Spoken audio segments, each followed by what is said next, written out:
प्यारे मित्रों, नमः संस्कृताय। आशा करते हैं आप सभी लोग बहुत अच्छे से होंगे और ठीक ठाक पढ़ाई कर रहे होंगे और अच्छी तरह से पढ़ाई कीजिए, बहुत अच्छे से कर पाएंगे आप। तो आप सभी से मेरा विनम्र निवेदन है, अच्छे से पढ़ाई करते रहेंगे तो बहुत अच्छे अंकों को अर्जित कर पाएंगे। ठीक ना। प्रकरण है समास का और समास में अव्ययी भाव चल रहा है।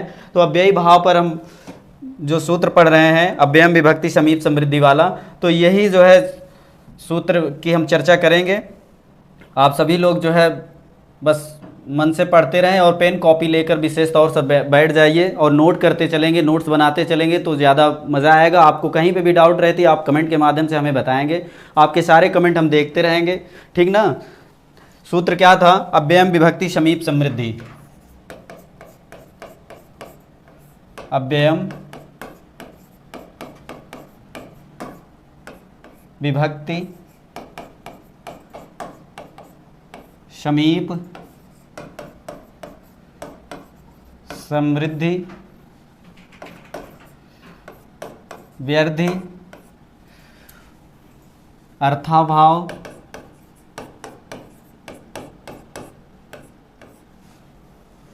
अत्यय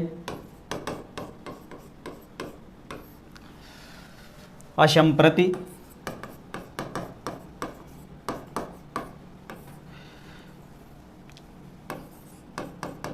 शब्द प्रादुर्भाव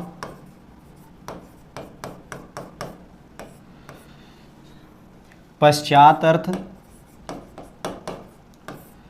और फिर क्या था? यथा आन पूर्व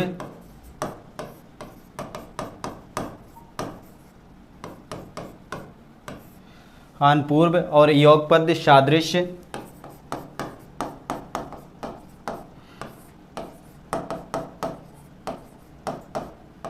योगपद सादृश्य था और फिर संपत्ति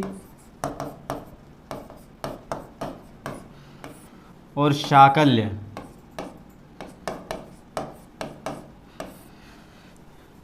अंत वचनेषु, अंत था फिर वचनेषु था। इन अर्थों में क्या होता था? अव्ययी भाव समास होता था, है ना। इन सब चीज़ों को हम बताए थे और बहुत सारी चीज़ें बात कर लिया था। इसमें से संपत्ति तक हमने बता दिया था, ये शायद सादृश्य कल के क्लास में छूट गया और साकल्य और अंत बचा है। अव्ययी भाव में इन तीनों के अर्थ आज बता देते हैं। इनमें से ज़्यादा जो इम्पॉर्टेंट रहे, वैसे सारे इम्पॉर्टेंट हैं लेकिन जो ज़्यादा इम्पॉर्टेंट रहे उनको हमने बता दिया, उनको अच्छे तरह से ध्यान दे लेंगे तो बहुत अच्छे तरीके से आप कर पाएंगे। ठीक ना।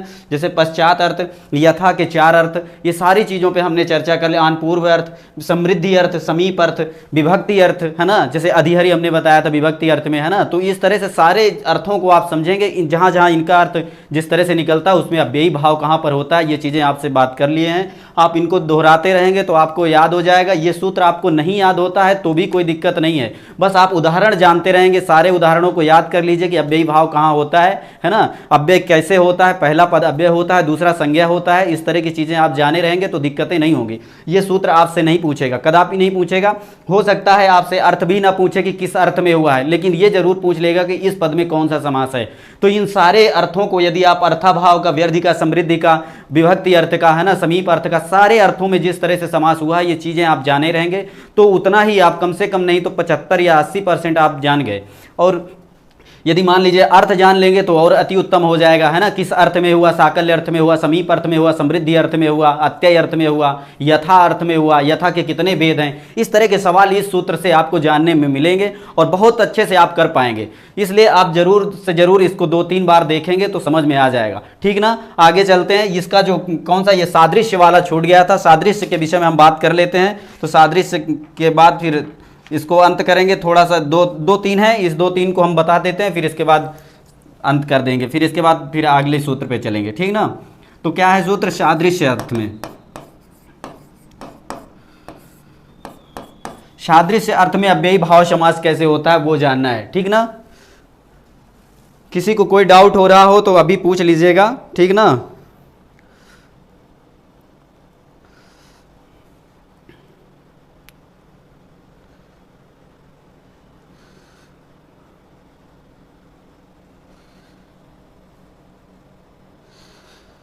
सरिता साक्याजीज सबको समझ में आ रहा है जी, बहुत बहुत धन्यवाद सभी की उपस्थित को, बहुत बहुत धन्यवाद। सदृश भी हो गया था सर, अच्छा शैलेश वर्मा जी हो गया, चलिए ठीक है। तो फिर संपत्ति अर्थ, और ये संपत्ति भी हो गया था, और साकल्य और अंत ये दो बचे हैं, ठीक ना।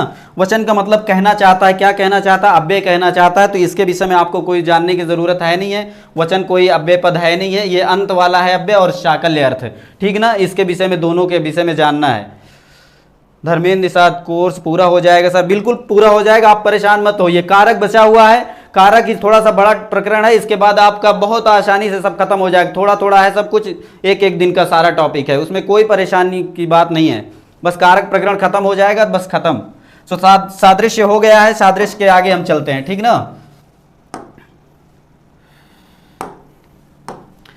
साकल्य अर्थ,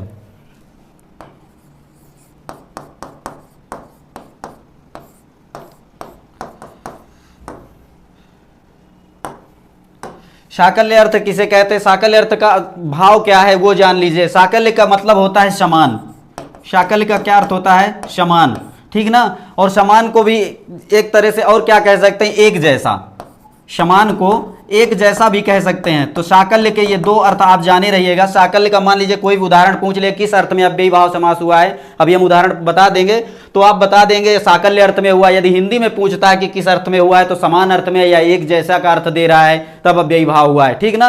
वैसे इतना कठिन आपसे यूपी टेट में पूछेगा नहीं, लेकिन फिर भी आप जाने रहेंगे तो ज्यादा अति उत्तम रहेगा, क्योंकि कहते हैं ना, जितना गहरा कुआं खोदो उतना ही मीठा जल निकलता है। तो जितना आप पढ़े रहेंगे वो आपके बेनिफिट देगा, है ना, आप फायदे में रहेंगे। तो साकल्य अर्थ मतलब समान अर्थ, ठीक ना। इसमें देख लीजिए थोड़ा सा, एक जैसा अर्थ देने पर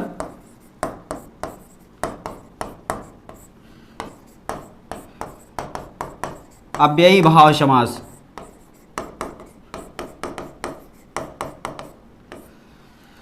ठीक ना जी। शैलेश वर्मा, शकल एक जैसी हो जी, कुछ भी एक जैसा हो, शकल हो, रंग रूप कुछ भी हो, तो एक जैसा यदि अर्थ निकले, मतलब समान अर्थ निकले जहां पर, वो साकल्य अर्थ कहलाता, ठीक ना। उदाहरण देख लीजिए इसका,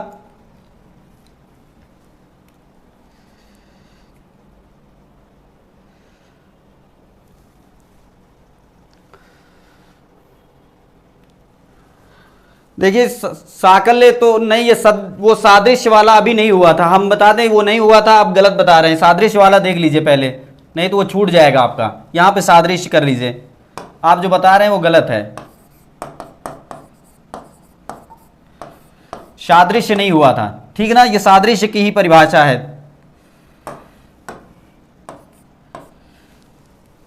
ठीक है। समान या एक जैसा अर्थ देने पर क्या हो जाएगा, अव्ययी भाव समास हो जाएगा। जैसे सदृश सख्या, सदृश सख्या, ये क्या हो जाएगा, समास विग्रह हो जाएगा। इसका समासिक पद बनेगा ससखी, ठीक ना, ससखी हो जाएगा। मित्र के समान या मित्र के जैसा,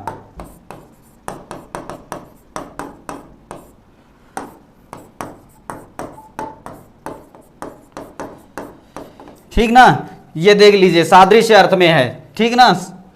तो ये ससखी जो है, ये देख लीजिए सा जो लगा है ये अव्यय है, तो आप इससे ससखी में यदि आपसे पूछ लेगा कि कौन सा समास है, तो सा लिखा हुआ अव्यय पहला पद है, तो इससे कौन सा समास हो जाएगा, अव्ययी भाव समास हो जाएगा, ठीक ना। ये चीज जाने रहिएगा। जैसे सदृश वर्णयन, सदृश वर्णयन, तो क्या हो जाएगा, इसका जो समासिक पद हो जाएगा समवर्णम हो जाएगा, ठीक ना। एक जैसा वर्ण या एक जैसा रंग,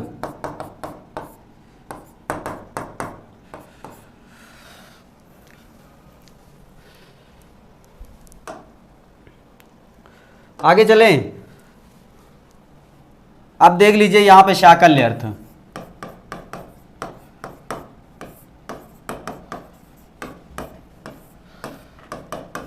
साकल्य अर्थ अब आता है। साकल्य का अर्थ क्या हो जाएगा, सबको शामिल कर लेना,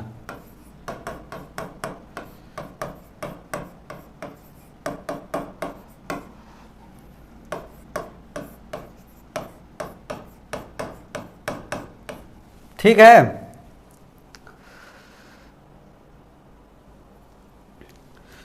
सबको शामिल कर लेना या संपूर्णता कह सकते हैं इसमें।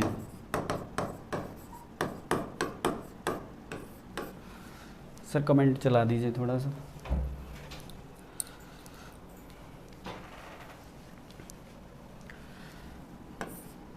जैसे इसमें उदाहरण आपको जैसे देखने को मिलेगा, समास जैसे दे दिया कि इसमें कौन सा समास है, तो आपको देखने को मिलेगा सतृणम। सतृणम, सतृणम जो हो जाएगा इसमें कौन सा समास है, तो आप बताएंगे अव्ययी भाव समास। इसका समासिक विग्रह जो हो जाएगा वो तृणमपि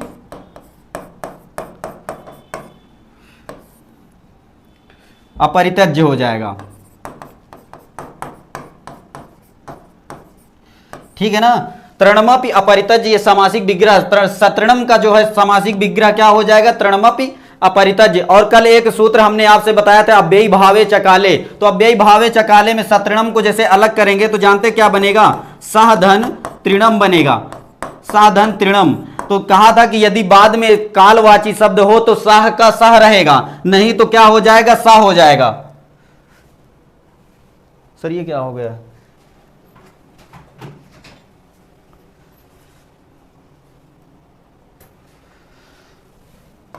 अव्ययी भावे चकाले कल हमने सूत्र बताया था कि यदि कालवाची बाद में समास रहेगा, समासिक पद रहेगा, यदि कोई पद रहे तो बाद पहले यदि सह रहेगा तो उसका सह का सह बना रहेगा, यदि इधर कालवाची शब्द ना रहेगा तो सह का केवल क्या हो जाएगा, सा हो जाएगा। तो यहां पर सतृणम इसलिए हुआ है, लेकिन इसका यदि विच्छेद करेंगे तो यही सह धन तृणम बन जाएगा। सह तृणम का यदि सामासिक पद बनाएंगे तो सतृणम बनेगा। ठीक ना, ये चीज जाने रहिएगा। और इसमें कुछ नहीं है, इसमें यदि इसका अर्थ निकालेंगे तो क्या हो जाएगा, इसका अर्थ निकलेगा जैसे तिनका तक, तिनका तक। ठीक ना, तिनका, सतृणम मतलब तिनका तक, मतलब जैसे आग लग जाए किसी घर में तो कहते हैं ना तिनका तक जल गया, कुछ नहीं बचा है ना, तो उसी को कहते हैं सतृणम। ठीक ना, इसका यही भाव निकलेगा। ठीक है, आगे चलते हैं जो है अंत अर्थ में। क्या है अंत अर्थ, देखिए कोई डाउट रहा करता है तो आप थोड़ा सा बता दिया करिए, कभी कभी गलतियां हमसे भी हो सकती हैं, यहाँ मानवीय त्रुटि हो जाती है। यदि दिक्कत रहे कहीं पे भी तो आप बताइएगा जरूर। ठीक ना, सुपर टेट की क्लास कब से होगी सर, सुपर टेट की क्लास बस देखिए एक चीज आपसे विशेष तौर से कहें, जो चीजें यूपी टेट में है वही सारा सिलेबस सुपर टेट का है। मतलब संस्कृत की बात कर रहे हैं, जो संस्कृत में यूपी टेट का जो पूरा सिलेबस है वही सुपर टेट में भी पूरा सिलेबस है, लेकिन उसमें कम पूछता है, 10 अंक का पूछता है, यहां पर 30 अंक का पूछता है। पढ़ना उतना ही पड़ता है, तो आप अभी से जैसे पूरा पढ़े रहेंगे तो आप कुछ ना कुछ फायदे में रहेंगे, कहने का मतलब ये है। और जब भी चलेगा बैच सुपर टेट के लिए स्पेशल तौर से, तब आप फिर उसको देख लीजिएगा, लेकिन अभी से यदि आप पढ़े रहेंगे तो आप फायदे में रहेंगे। ठीक ना, तो अंत का अर्थ क्या है, अव्ययी भाव कहां होता है, तो पर्यंत या तक अर्थ में। ठीक ना,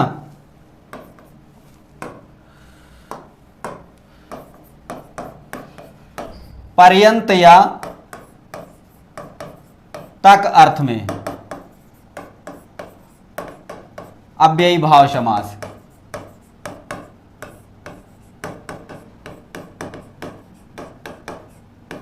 ठीक ना, ये जान लीजिए अंत का क्या होता है, मतलब पर्यंत होता है या तक। जैसे मान लीजिए सीमा 1 से लेकर 10 तक, तो 10 क्या हो गया, अंत हो गया है ना। तो अंत का मतलब या तो पर्यंत कर दीजिए या तो तक कर दीजिए, है ना। पर्यंत का मतलब इसके बाद अब कुछ ना हो, 10 के बाद कुछ ना हो, लेकिन तक का मतलब 1 से लेकर 10 तक। यदि मान लीजिए एक उदाहरण देख लीजिए, 1 से लेकर 10 तक की गिनती, तो मतलब 10 क्या हो गया, 10 लास्ट हो गया है ना, अंत हो गया यहां पर। ठीक है ना, ये चीज जाने रहिएगा, वही भाव दे रहा है यहां पर। तो इस अर्थ में यदि आएगा तो क्या हो जाएगा, अव्ययी भाव समास हो जाएगा। ठीक है ना, देख लीजिए इसका, देख लीजिए अब जो है ये लास्ट है, इसके बाद दूसरा सूत्र चलेगा। अच्छी तरह से थोड़ा सा बोझिल से होंगे तो वो समझ में आ जाएगा। ठीक ना, तो क्या है इसका उदाहरण देख लीजिए, जैसे लंका कांड पर्यंतम,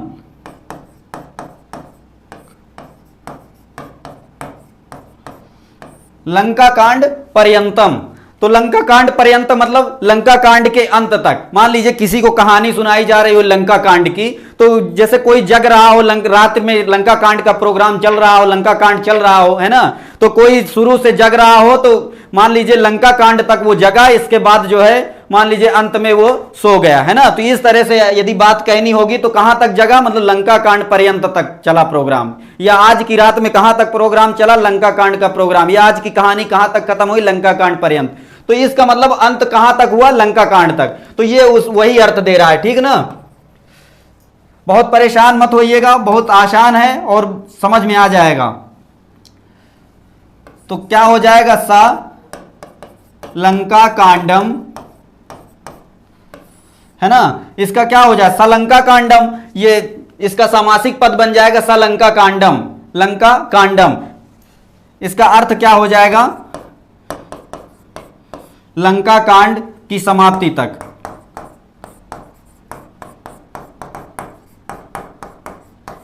समाप्ति तक, ठीक ना, लंका कांड की समाप्ति तक। इसी तरह बाल कांड पर्यंतम, बाल कांड पर्यंतम, तो इसका भी समासिक पद बनेगा सबाल कांडम, सबाल कांडम हो जाएगा इसका समासिक पद, और इसका अर्थ क्या हो जाएगा, बाल कांड की समाप्ति तक।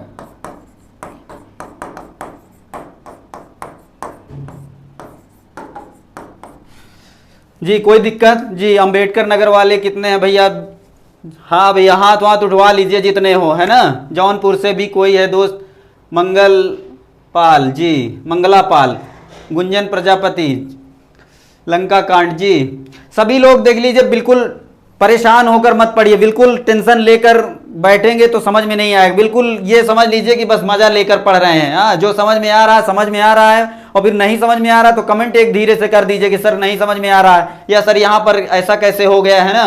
तो आप भी कमेंट करिए, देख लीजिए आप देख रहे हैं तो आपका भी एक कर्तव्य बनता है कि गलत ना पढ़ें और ना गलत सुने, है ना। तो यदि गलत हो तो आप भी बता दिया करिए। वैसे गलत होता नहीं है, लेकिन मानवीय त्रुटि सबसे हो सकती है ना। यदि मान लीजिए गलत कहीं लिख जाए तो जैसे बाल कांड पर्यंतम सबाल कांडम, इतना समझ में आ गया। यदि आपसे पूछ लिया सबाल कांडम में कौन सा समास है, तो या लंका कांडम में कौन सा समास है, तो यहां पर आप बताएंगे अव्ययी भाव समास है।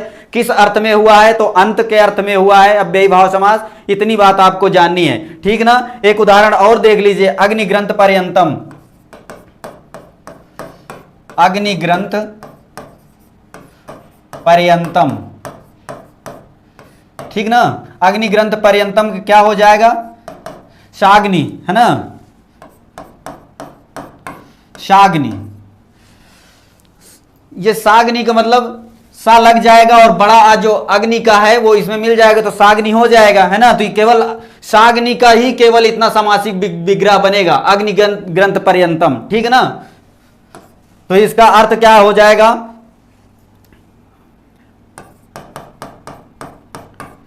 अग्निकांड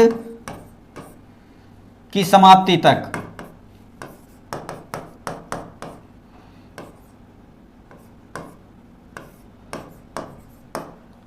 ठीक ना, ये अर्थ हो जाएगा इसका। इतना सब लोग नोट करते चलेंगे, विशेष तौर से कोई डाउट ना रहे किसी को। इसका सामासिक विग्रह और ये चीजें तो बिल्कुल याद रखिएगा कि इसमें साग्नि दे दिया, साग्नि में कौन सा समास है, तो अव्ययी भाव समास है। ये ज्यादातर आपसे पूछेगा, भले ना अर्थ करवाए, लेकिन पद जरूर आपसे पूछ लेगा। सलंका कांडम, सबाल कांडम या आदिहरि, है ना, या और जितने भी उदाहरण हमने बताए ये सारे में अव्ययी भाव था। तो सारे उदाहरण आप याद रखेंगे तो आपको पता चल जाएगा ये अव्ययी भाव के उदाहरण है, ठीक ना। अर्थ कुछ भी निकल रहा है, एक बार दो बार देख लीजिए, याद हो रहा है तो अति उत्तम है, नहीं याद हो रहा है तो लेकिन उदाहरण आपको जरूर याद रहने चाहिए कि ये उदाहरण में अव्ययी भाव के हैं, ठीक ना। इतना जाने रहिए, बहुत ज्यादा लोड लेकर पढ़ेंगे तो भी कुछ नहीं कर पाएंगे, ठीक ना। लोड नहीं लेना है, बिल्कुल आराम से पढ़िए। अनूप कुमार जी, गुरुजी आप बहुत मजा ले रहे हैं बट गुस्सा मत होइएगा। काहे भैया, हम कहाँ मजा ले रहे हैं भैया। ठीक है, आगे चलें। अगला उदाहरण है ह्रस्वो नपुंसके प्रातिपदिकस्य। ह्रस्वो नपुंसके प्रातिपदिकस्य,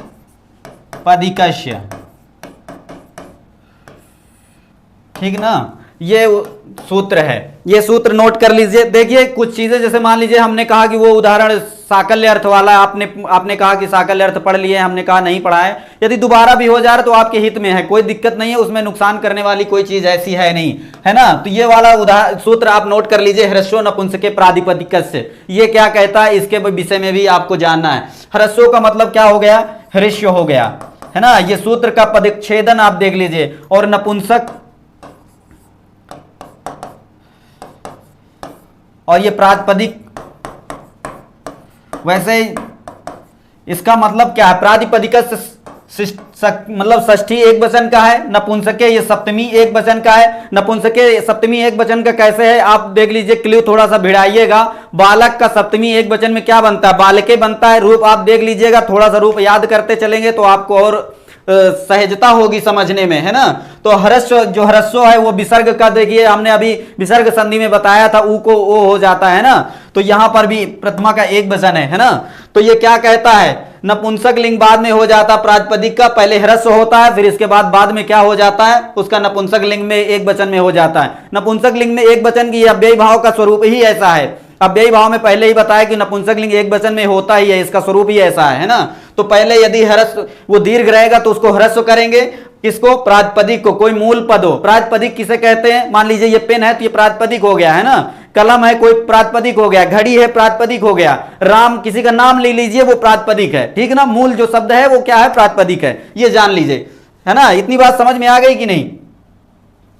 तो प्रातिपदिक क्या हो गया, जो नाम है वो प्रातिपदिक है। तो उसको यदि वो अंत में दीर्घ रहे, मान लीजिए कैसे, जैसे नदी हो तो नदी को क्या कहेगा कि ह्रस्व कर दीजिए, तो ह्रस्व करेंगे तो क्या हो जाएगा, नदी हो जाएगा। तो नपुंसक लिंग एक वचन में भी वही रहेगा, है ना। यदि मान लीजिए कोई और होता तो उसका जैसे गंगा हो जाता, जैसे उप गंगा, ऐसा उप गंगा, जैसे उपगंगा ऐसा लिखा है तो ह्रस्व करेंगे तो क्या बनेगा, उपगंग बन जाएगा। लेकिन नपुंसक लिंग में बनाएंगे तो क्या हो जाएगा, नपुंसक लिंग में मा जोड़ देंगे, उपगंगम हो जाएगा, है ना। तो यही चीज इस सूत्र में बताएगा। बिल्कुल आप परेशान होकर बिल्कुल मत बैठिएगा, बहुत अच्छे से समझ में आ जाएगा। अच्छे तरह से आप नोट करते चलेंगे तो सब कुछ समझ में आता भी जाएगा, ठीक ना। आगे चलें, देख लीजिए इसमें क्या कहता है। ये दूसरे पद का अंतिम वर्ण लिख लीजिए, दूसरे पद का अंतिम वर्ण दीर्घ हो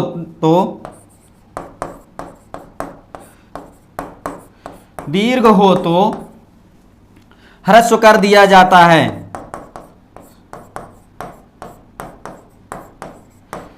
ह्रस्व कर दिया जाता है, ठीक ना। ह्रस्व कर दिया जाए, यदि दीर्घ रहे, जैसे अभी हमने बताया ना कि गंगा रहे तो उपगंग हो जाएगा ना, उपगंग रहा फिर उपगंगा को उपगंग कर दिए तो दीर्घ रहे तो ह्रस्व हो जाएगा, ठीक ना। इतनी बात जान लीजिए। अच्छा, जैसे जो मान लीजिए बड़ा आ रहेगा तो बड़ा आ को तो क्या करेंगे, छोटा आ कर लेंगे। बड़ी ई यदि रहेगा तो क्या करेंगे, छोटी ई कर लेंगे। लेकिन यदि ए या आय रहेगा तो क्या करेंगे, ए या आय रहेगा तो भी इनका ह्रस्व में जानते हैं क्या करेंगे, ई कर देंगे। और क्या करेंगे, यदि ओ या औ रहेगा तो क्या करेंगे, इसका ऊ कर देंगे, ह्रस्व ऊ कर देंगे, ठीक ना। ये चीजें जाने रहिएगा, इसमें लिख लीजिए, थोड़ा सा और लिख लीजिए तो समझ में आ जाएगा। यदि अंत में क्या हो, ए या आय रहे तो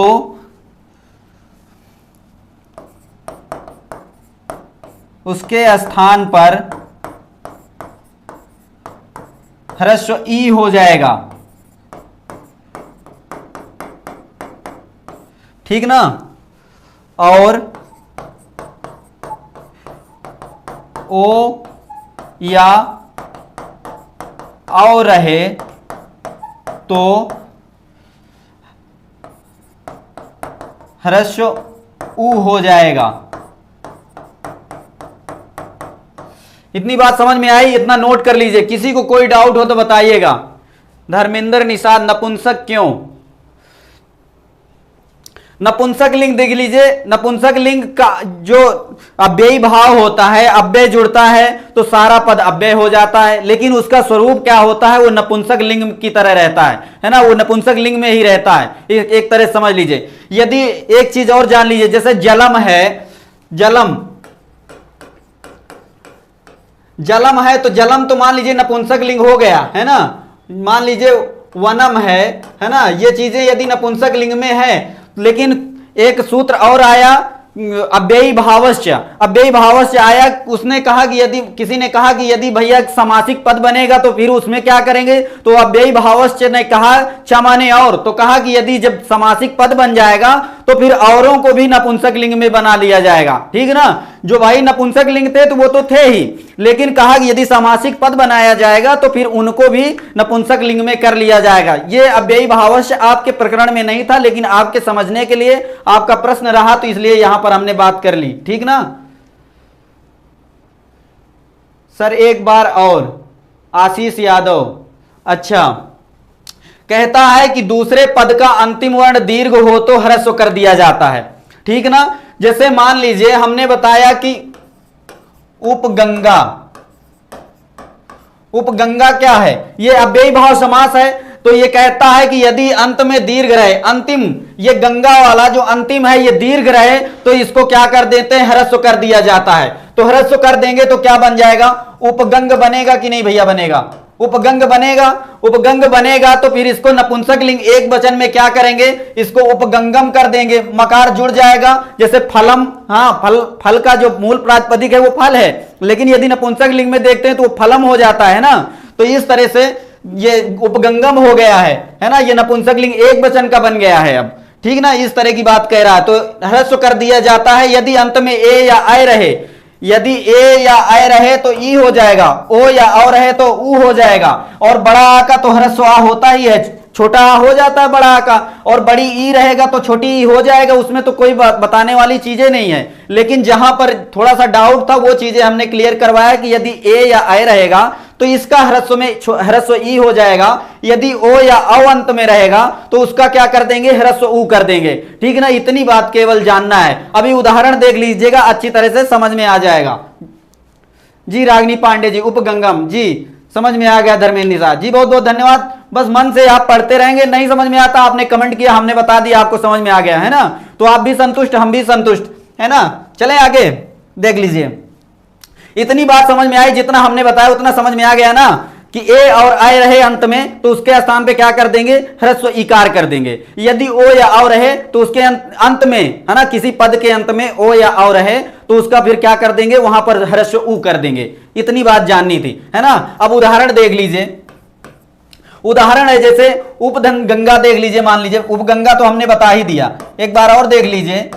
उपगंगा है, उपगंगा देख लीजिए, उप जो लगा है ये अव्ययी भाव का वाचक है, पहला पद क्या है, अव्यय है। उप 22 उपसर्गों में आपने देखा होगा उप आया होगा, तो जो उपसर्ग होते हैं वही अव्यय कहलाते हैं। इतनी बात आप जान रहे हैं। तो उपगंगा, गंगा में उप लगा है, गंगा एक प्रातिपदिक और संज्ञा वर्ण है ना, तो संज्ञा के साथ अव्यय लग गया तो ये पूरा पद क्या हो गया, अव्यय हो गया। अब इसका कोई रूप चलेगा नहीं। जब अव्यय किसी पद के साथ लग जाता है तो फिर उसका किसी विभक्ति और किसी वचन से कोई मतलब रहता नहीं है, ठीक ना, वो फिर उसी तरह का बना रहेगा, ठीक ना। जैसे हिंदी में धीरे धीरे रहता है, तो धीरे धीरे या जो भी यथा मान लीजिए कह दिया या चा कह दिया, संस्कृत में चा लिख जाता है, चा का मतलब क्या होता है, और होता है, तो इनका कोई विभक्ति इससे कोई मतलब नहीं होता है, ये क्या होते हैं, अव्यय पद होते हैं, ठीक ना। इतनी बात आप जाने रहिए। तो उपगंगा का क्या कह दिया, उपगंगा को करेंगे ह्रस्व, तो यहां पर क्या बन जाएगा, उपगंग बन जाएगा।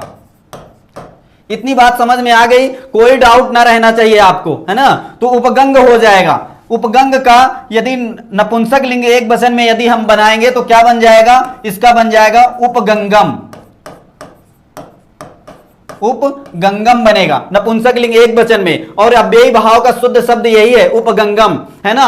उपगंगा नहीं होगा और ना उपगंग होगा, है ना। ये तो उपगंगा, यदि आपने गंगा में उप लगा दिया अव्यय तो उपगंगा हो गया, है ना। गंगा पहले शब्द था, उसको अव्ययी भाव बनाने के लिए पहले आपने एक अव्यय पद जोड़ा उप, तो क्या बना, उपगंगा। तो कहा अव्यय ये सूत्र क्या, ह्रस्व नपुंसके प्रातिपदिक से कहा कि यदि बीच आगे वाला अंतिम वाला वर्ण यदि दीर्घ में रहे तो उसको ह्रस्व कर देंगे, तब क्या पद बना, उपगंग।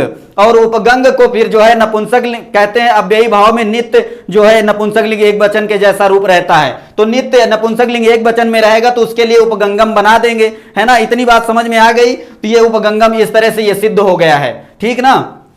ये अव्ययी भाव वो नपुंसक लिंग एक वचन वाला नहीं लगाएंगे तो ये फिर शुद्ध नहीं रहेगा, ठीक ना।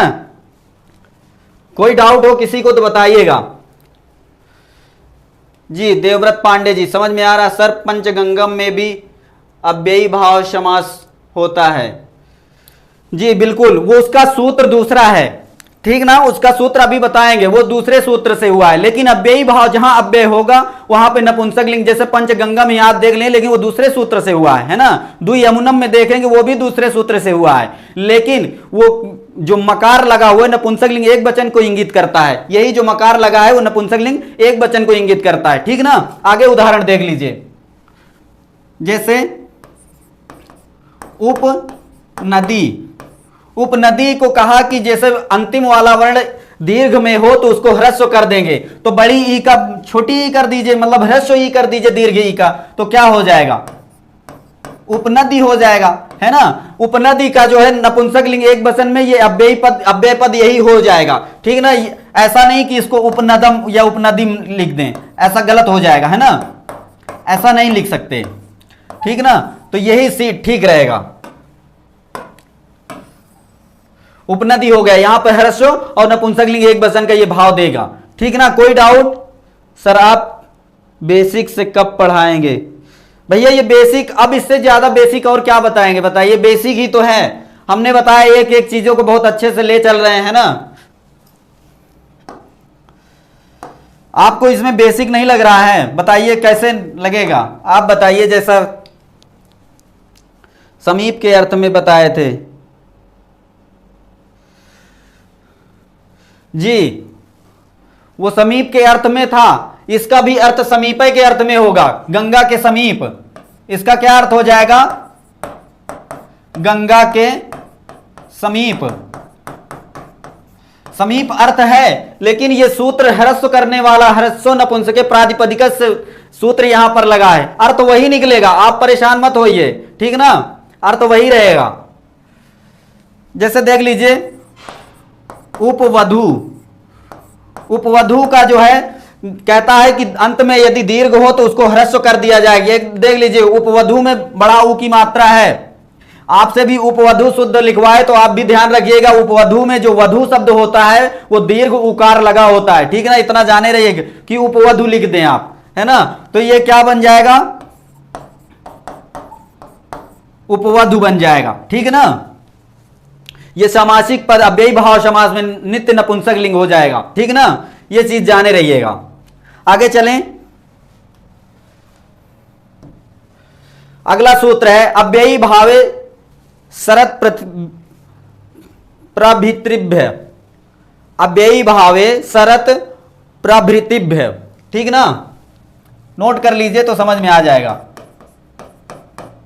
अव्ययी भावे शरत प्रभृतिभ्य, प्रभृतिभ्य, ठीक ना, शरत प्रभृतिभ्य, प्रभृतिभ्य, ठीक ना, जाने रहिएगा, इसको थोड़ा सा उच्चारण करें समझ में आ जाएगा, थोड़ा सा अटपटा सा है, शरत प्रभृतिभ्य, प्रभृतिभ्य, है ना, थोड़ा सा तोड़ तोड़ के बोलेंगे तो समझ में आ जाएगा, शरत प्रभृतिभ्य, ठीक ना।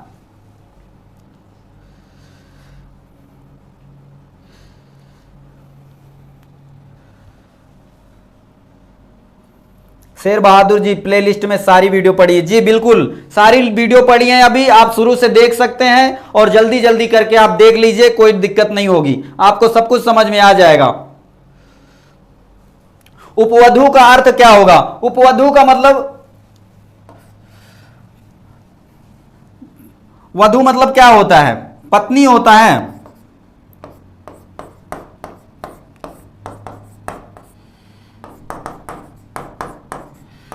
या स्त्री के समीप कर दीजिए। उप का जो अर्थ होगा वो समीप के अर्थ में ही है यहां पर, ठीक ना, इतना जाने रहिएगा। अव्ययी भावे सरत प्रवृत्तिभ्य, ठीक ना, इसमें नोट कर लीजिए। अव्ययी भाव समास में नोट करिए सभी लोग, अव्ययी भाव समास में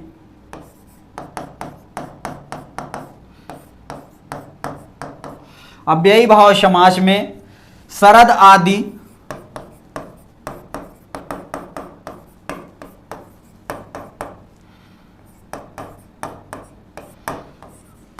सरद आदि शब्दों से समासांत टच प्रत्यय होता है।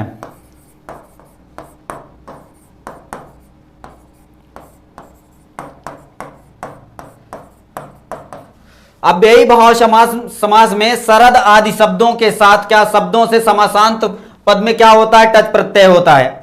समास अव्ययी भाव समास में सरद आदि शब्दों से समासांत टच प्रत्यय होता है, शब्दों से समासांत टच प्रत्यय होता है, ठीक ना, ये चीज जाने रहिएगा। अव्ययी भाव जो समास होगा उसमें सरद आदि जो शब्द आएंगे उसमें क्या लगा होगा, टच प्रत्यय लगा रहेगा। अभी टच प्रत्यय का मतलब आपको बता देंगे, ये टच प्रत्यय करता क्या है, ठीक ना जी। चाहत तिवारी, पत्नी के समीप, जी बिल्कुल, पत्नी के समान नाय,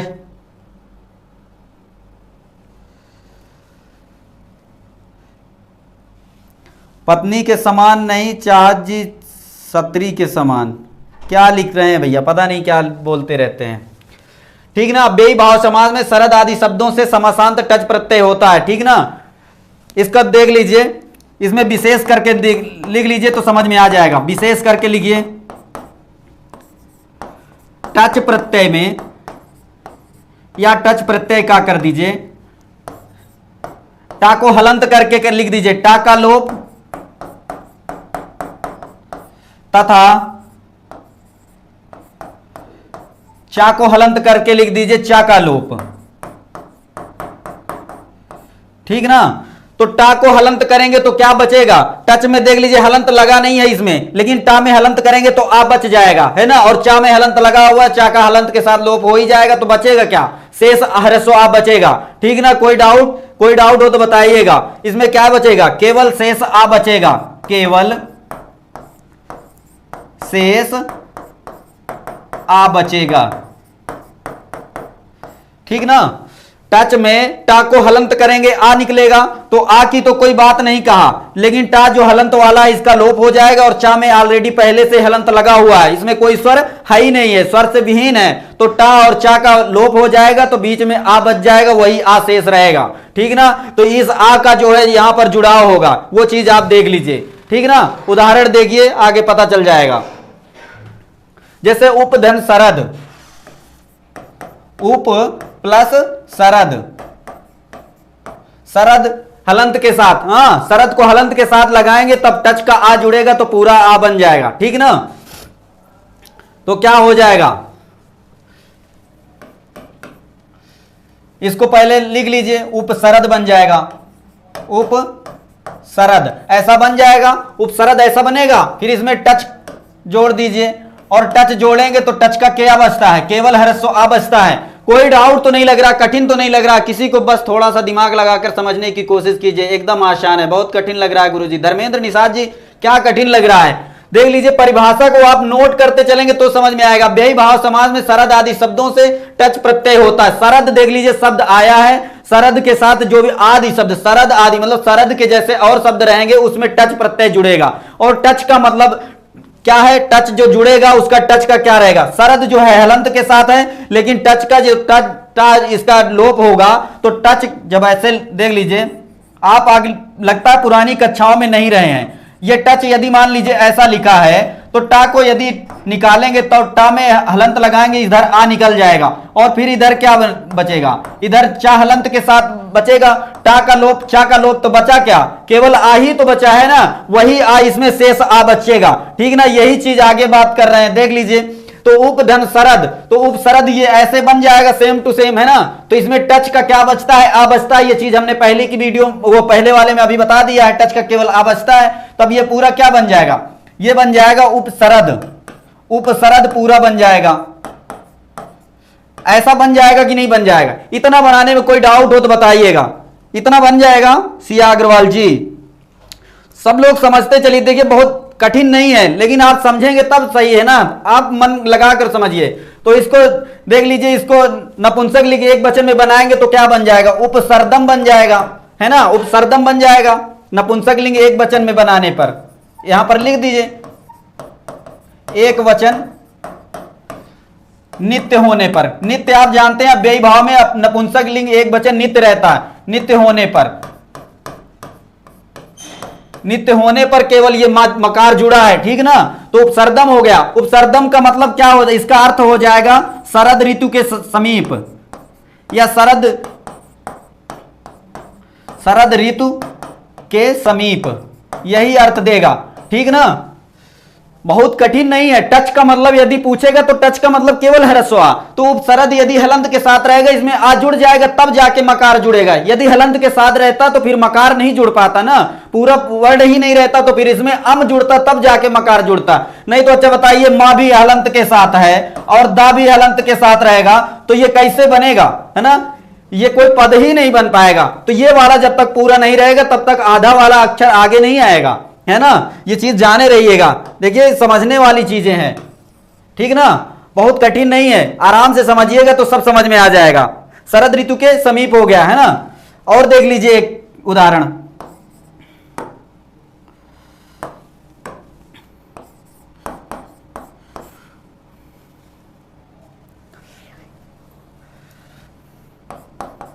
प्रतिविपाश, प्रतिविपाश, शरद आदि शब्द।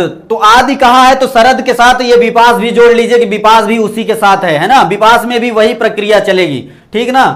तो प्रतिधन विपास, इसका क्या बनेगा, इसको इसी तरह आपको कठिन ना लगे उसी तरह कर देते हैं। यहां पे मान लीजिए प्रति है, ठीक ना, ये प्रति है, प्रति प्लस विपास, तो इसका बनेगा क्या, प्रतिविपास, प्रतिविपास। ये हलंत के साथ बनेगा, तो हलंत के साथ इसमें फिर क्या जोड़ेंगे, टच प्रत्यय जोड़ने के लिए कहा है अभी परिभाषा में, तो टच का क्या जुड़ता है, केवल ह्रस्व आ जुड़ता है। तब ये क्या बन जाएगा, पूरा बन जाएगा प्रति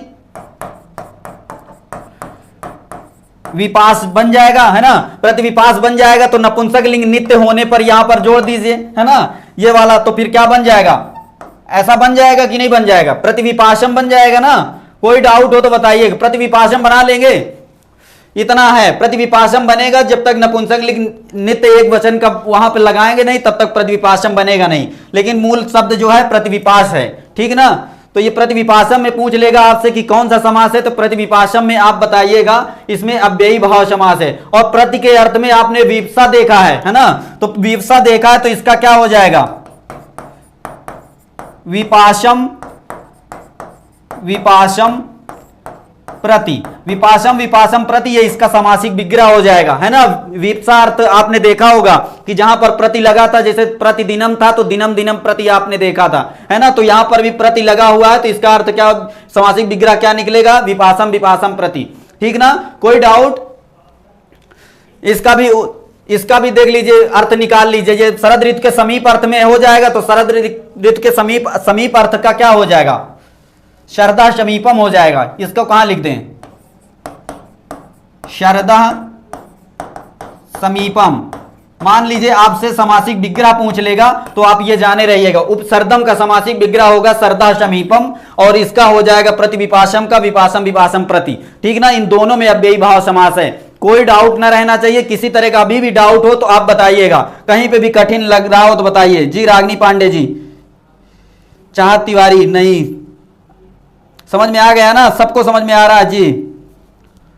मनोविज्ञान की क्लास कब से होगी सर, मनोविज्ञान की क्लास भैया 25 तारीख से संभवतः चालू होने वाली है सर, पढ़ाएंगे, बस आप परेशान मत होइए। और एक चीज है, डेट बहुत जल्दी निर्धारित होने वाली है, यहाँ पर टेस्ट सीरीज चलने वाला है। तो टेस्ट सीरीज ऑफलाइन होगा और उसको सारा सॉल्यूशन जो होगा वो ऑनलाइन आपको दिया जाएगा। तो जल्दी से जल्दी डेट आपको बताई जाएगी समय आने पर। तो यहाँ पर ऑफलाइन जो है टेस्ट होगा वो निःशुल्क होगा। एक्सीड पब्लिक मतलब पब्लिकेशन जहाँ चल रहा है, एक्सीड की कोचिंग चल रही है यहीं पर, ठीक ना। तो आप आकर उसमें जुड़ सकते हैं, टेस्ट दीजिएगा, अभी डेट आएगी तो बता दिया जाएगा आपको, ठीक ना। आगे चलें। एक सूत्र है अनश्च। अनश्च, ठीक ना। अनश्च में आप नोट कर लीजिए,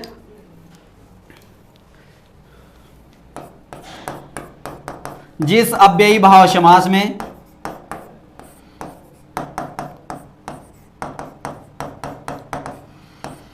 जिस अव्ययी भाव समास के अंत में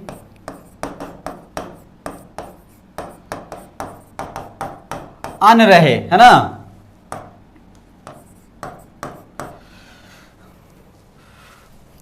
वह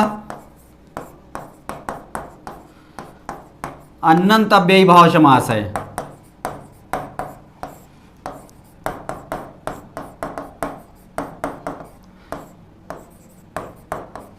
वह अनंत अव्ययी भाव समास। देखिए जो टॉपिक आपको थोड़ा सा कठिन लगता है, एक बार नहीं 2 बार वीडियो देखेंगे, हो सकता है आपको समझ में आ भी जाए। वैसे भी यदि आप मन से ही पढ़ते रहेंगे तो लाइव क्लास में ही आपको यहीं पे समझ में आ जाएगा, दोबारा देखने की जरूरत नहीं पड़ती है। और यदि नहीं समझ में आ रहा है कि फिर से भूल रहा है तो आप एक बार जरूर देख लीजिएगा। उसे नोट्स बनाते चलेंगे तो सब कुछ आपको सीरियल बाय सीरियल मिलता जाएगा, तो आपको दिक्कतें नहीं होगी, ठीक है ना। जिस अव्ययी भाव समास के अंत में अन रहे वह अनंत अव्ययी भाव समास। जैसे आपको शब्द मिलेगा राजन, आपको मिलेगा राजन में अन छुपा हुआ है। अब आप कह देंगे नहीं समझ में आया तो अन कहाँ है, तब इसको तोड़ लीजिए भैया और क्या बताएं, यहां बड़ा आ निकलेगा और फिर इसको जा में हलंत करेंगे तो छोटा आ निकलेगा और फिर ना के साथ हलंत है ही है, तब यही अन की बात कर रहा है ना।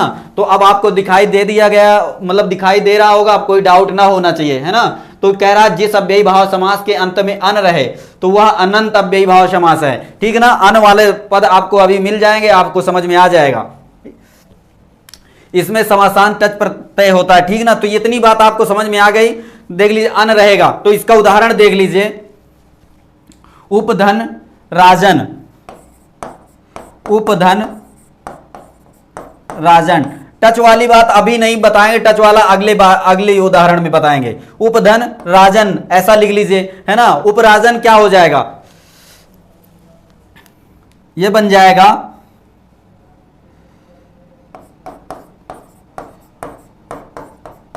उपराजन। उपराजन ऐसा बन जाएगा, ठीक ना। उपराजन ऐसा शब्द बनेगा, उपधन राजन बराबर उपराजन। उपराजन में कौन सा समास है, अव्ययी भाव समास है। लेकिन अभी इसमें एक और सूत्र लगेगा, थोड़ा सा उसको देख लीजिएगा तो समझ में आ जाएगा आपको, नहीं तो फिर अगली मतलब अगले इसका चरण समझ में नहीं आएगा, ठीक ना। तो देख लीजिए एक सूत्र इसमें लगता है नस्तद्धिते।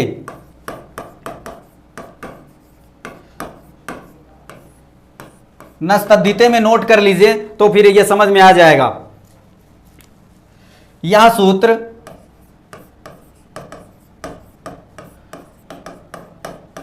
अन का लोप करता है।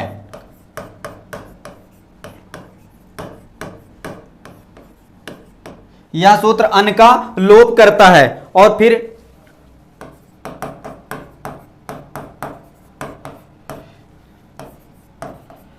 टच का आ जुड़ता है,